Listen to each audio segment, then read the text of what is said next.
महाराष्ट्र राज्य विद्युत कंपनी के सामने राज्य में विश्वसनीय, गुणवत्तापूर्ण और निर्बाध बिजली आपूर्ति प्रदान करना चुनौती है। उप मुख्यमंत्री एवं ऊर्जा मंत्री देवेंद्र फडणवीस ने आश्वासन दिया है कि पारंपरिक ऊर्जा के साथ साथ गैर पारंपरिक ऊर्जा का उत्पादन बढ़ाने के लिए राज्य सरकार तीनों बिजली कंपनियों को सभी आवश्यक सहायता और संसाधन निश्चित रूप से प्रदान करेगी। आजादी के अमृत महोत्सव वर्ष के 75,000 रिक्तियां को भरने के संबंध में राज्य सरकार के महासंकल्प रोजगार अभियान के तहत महानिमंत्री के माध्यम से सीधी सेवा भर्ती प्रक्रिया में 12 प्रतिनिधि उम्मीदवारों को नियुक्ति पत्र वितरित किए गए। विदर्भ के यवतमाल जिले की रहने वाली विजया रविंद्र बोरकर को महानिर्मिती के मुख्य अभियंता के रूप में चुना गया। यह पहली बार है कि महानिर्मिती में चीफ इंजीनियर के पद पर कोई महिला बेटी है। उन्हें मुंबई मुख्यालय में मुख्य अभियंता के रूप में तैनात किया गया। खरोखर आज अतिशय आनंदाची गोष्ट आहे की आपल्या महानिर्मितीमध्ये 1042 उमेदवारांना नियुक्तीपत्र दिलं जात आहे। महाराष्ट्रामध्ये आपण हा निर्णय केला की सरळ सेवा भरतीची जी काही पदं आहेत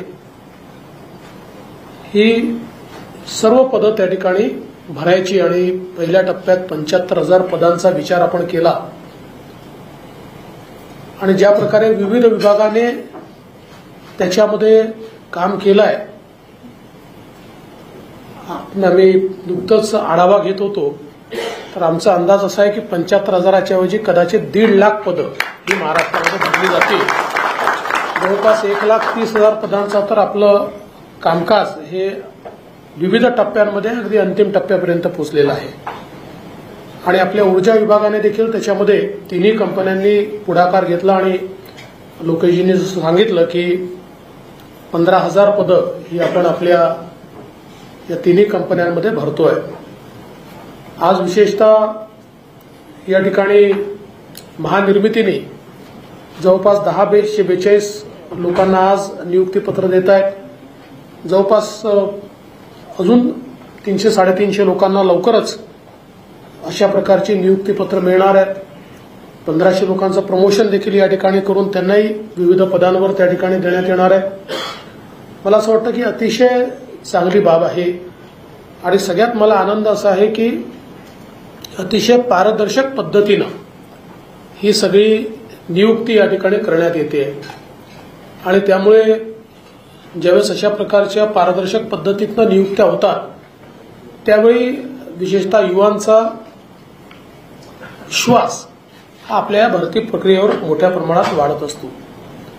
मला याही गोष्टीचा आनंद आहे की 1042 जी पदं आहेत त्यातली 70% पदं ही अ आणि ब वर्गातली आहेत। त्यामुळे चांगले क्वालिफाईड लोक हे आपल्याला या ठिकाणी मिळाले आहेत आणि मगाशी उल्लेख झाला आणि आपण ज्यांना नियुक्तीपत्र दिलं त्या श्रीमती विजया बोरकर यांचं मी विशेष अभिनंदन करतो की महानिर्मितीच्या इतिहासात पहिल्यांदा मुख्य अभियंतापदी एक महिलेची निवड त्या ठिकाणी झालेली आहे आणि चांगली सुरुवात आहे। मला विश्वास आहे की पुढच्या काळामध्ये 50% मुख्य अभियंत्याची पदांवर आपल्याला महिलाच त्या ठिकाणी पाहायला मिळतील।